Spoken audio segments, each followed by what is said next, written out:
Will somebody help me here? I just read a Khabib interview. I read it.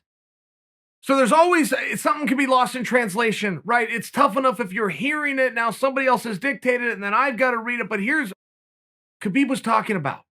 He was talking about he's in contact with Dana White regularly. The winner of Conor and Poirier will have his championship. So it sounds as though Khabib has some kind of inside information because he's been talking to Dana and that the title's going to be put up on that match, though that hasn't happened yet.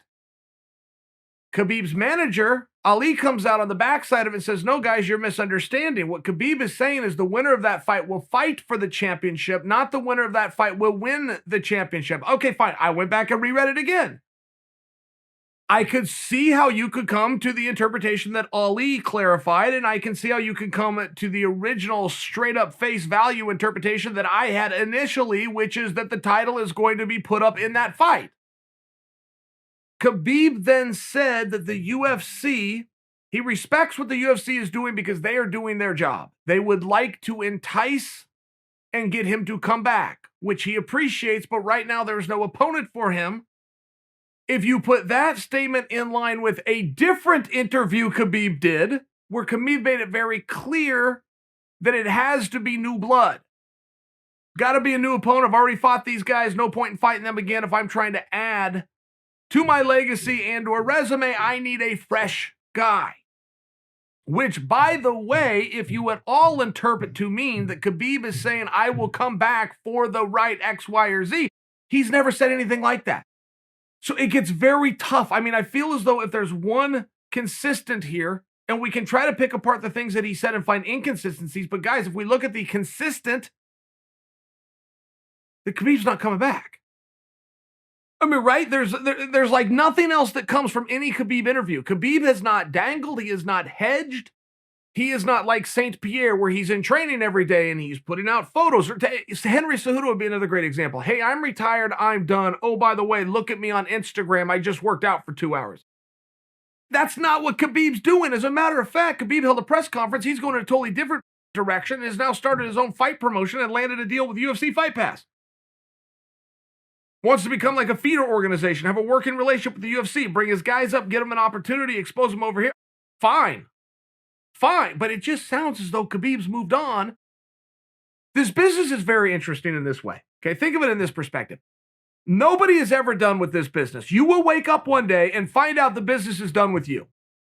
One day you will wake up and realize I've got one fight left. Oh, and by the way, my promoter I've been with for a decade has not offered me an extension. That's where you elect yourself mayor of Get the Hintville and realize I'm done. It looks like Khabib is the opposite. Khabib is done with the business. The business is not done with Khabib. I've never seen anything like this. I mean, it's tremendously flattering. They are complimenting Khabib to the highest level right now, but Khabib is not being a jerk about it. You know where guys are they want to be begged. Oh, I think this is going to be my last fight, which they never meant. They just want you to come. Oh, no, you have so much left. Oh, you're so great. We can't do this without you. Like they're fishing for a compliment. There's none of that with Khabib. If there's anything we know about Khabib that we can all agree on, he is a man of his word. Now, I don't issue that statement to then lock him in a corner. He has every right to change his word. He has every right to change his mind. I'm with Dana on this one. I'm hoping he does change his mind. I'm not ready to only have memories of Khabib. I'm ready to continue the story. But he's not a guy that's hedging. He is not a guy that's, for the right this or for the right that. He's not doing any of that. Don't misinterpret it for that is what I'm trying to share with you. Don't read where Khabib says there is nobody new to fight as a way of thinking that he just disclosed, if you offer me somebody new to fight, you will now have my interest. That is not what he's doing.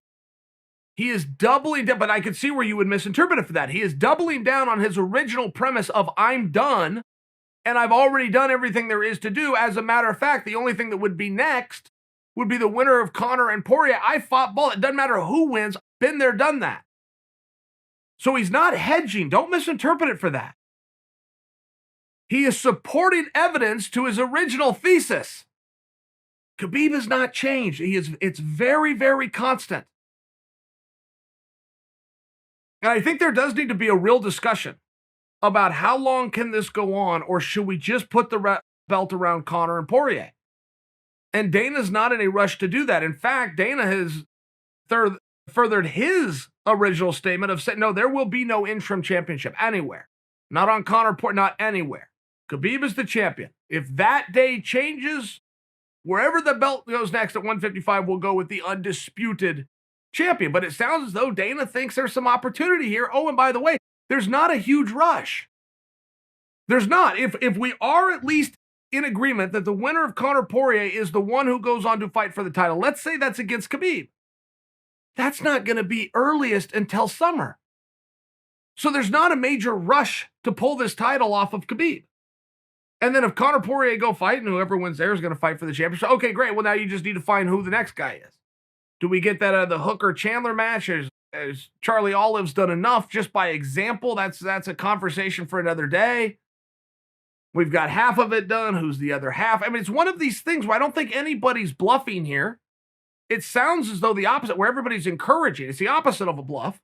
It's an encouragement, but we're not getting a ton of clarity, which also brings us to Chimaev. So Chimaev, Leon Edwards, not happening, at least not happening in January as scheduled.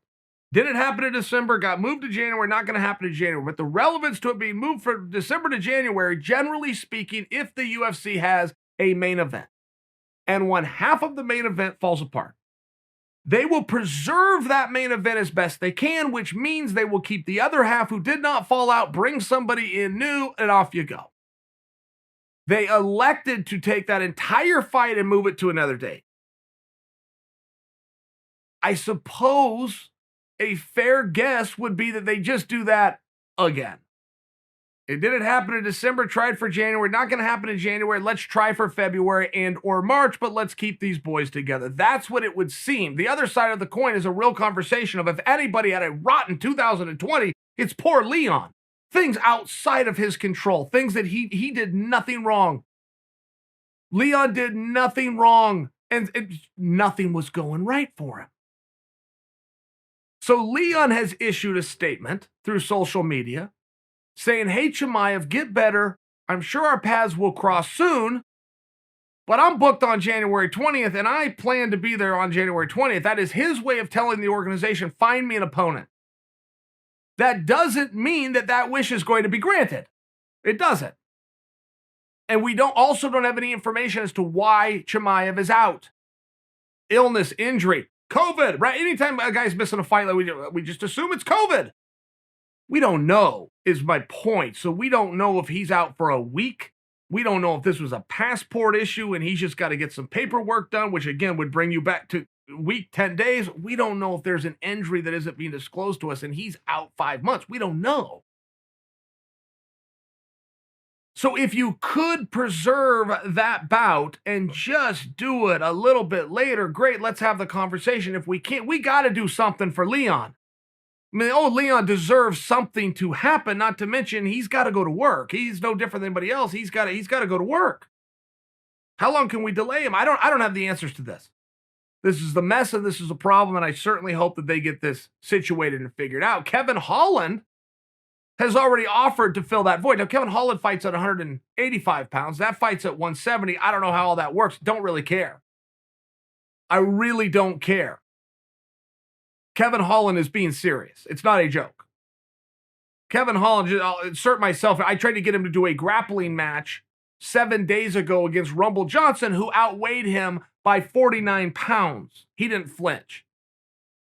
So don't think Kevin Holland's coming out calling out a smaller guy here like a bully. The shoe was on the other foot. I have personal information. I was on the phone with 7 days ago. He was going to give up, let's call it 50 pounds. He didn't care. Kevin Holland is not going to be fighting Leon Edwards. I'm well aware of that. He does get a level of credit for offering to go in there and fight Leon Edwards. Can we at least agree on that? So we've got a lot of moving parts right now.